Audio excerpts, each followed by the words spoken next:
Being non-binary for me means acceptance, love and community. It means that I'm able to meet people who are just like me and I don't feel like I'm the odd one out anymore. It means that I am loved and I can be unapologetically myself. Androgynous means freedom from the gender binary and having complete control to explore yourself and become the person you're supposed to be.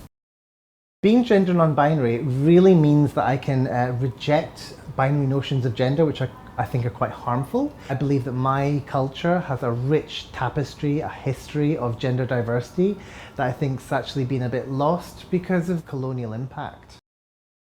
To me, being trans basically means being able to do whatever I want, wearing what I want, liking who I want. It's all about being unapologetically myself. No matter what other people try and tell me I can be, what I should be, it's all about staying true to who I actually am. Being trans means strife, it means resilience, it means strength, it means joy. It means the ability to live in your truth without caring for anyone unapologetically. But it also means a lot of pain. What brings me joy and happiness is real representation as opposed to tokenism. What really brings me joy is being able to be my most authentic self. For me, finding a really nice pattern shirt, it gives me that silhouette that makes me feel really comfortable in myself. Some people might take for granted is having the right gender, having the right name on your ID card. It makes me really happy to just have them and be able to look at them and see how far I've come. Seeing people laugh and smile makes me happy. As like stereotypical and wishy-washy as that sounds, it's really important in the trans community because a lot of times people suffer from mental health problems, and so it's really important to make people laugh. Family doesn't start and end with the people that you're related to.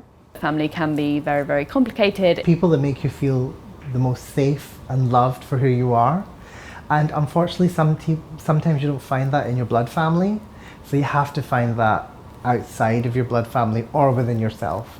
I went to a really strict religious school where we didn't learn about the LGBTQ+ community at all. And then growing up, I kind of started to watch lots of LGBTQ+ content and I was like, maybe I'm actually part of this community, and I came out as bisexual. And then as I kind of grew up, I started to learn about what non-binary is, what being trans is, and that's when I was kind of like, I think that might be me. Non-binary and androgynous people have always existed, but it was because of colonization that they were removed from the history and that India became the conservative country that it is today. I've grown up in a Muslim environment where there's a lot of homophobia, and growing up in Scotland, one of only a handful of brown kids tend to stick out like a sore thumb and experience discrimination. So I think I've built up a facade over time that I'm actually stronger than I am. Growing up in the Northwest, there weren't many other trans young people.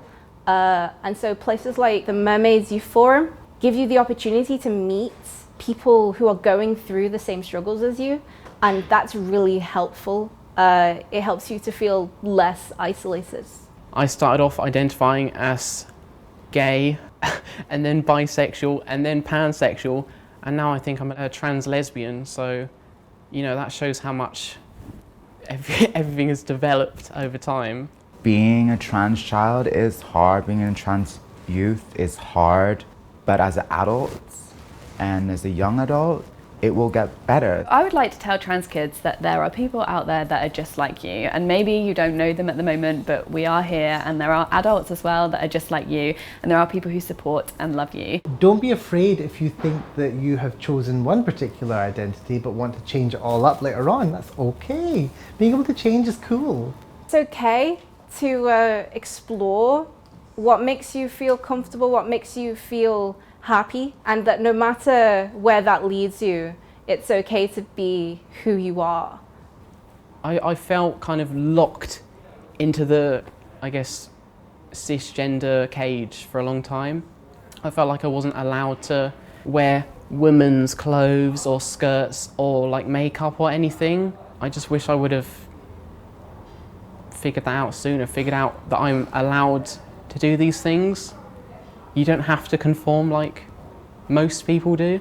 It is the differences that makes you beautiful. Love who you are now at this moment And that may seem really, really hard to do. Don't listen to the bullies. And even though there are loads and loads and loads of people out there who will want to see you lose and will try to bring you down, and most people will try to bring you down, as long as you know that there's someone out there who's going to love you and they know the people that are out there who are like you, you'll be fine.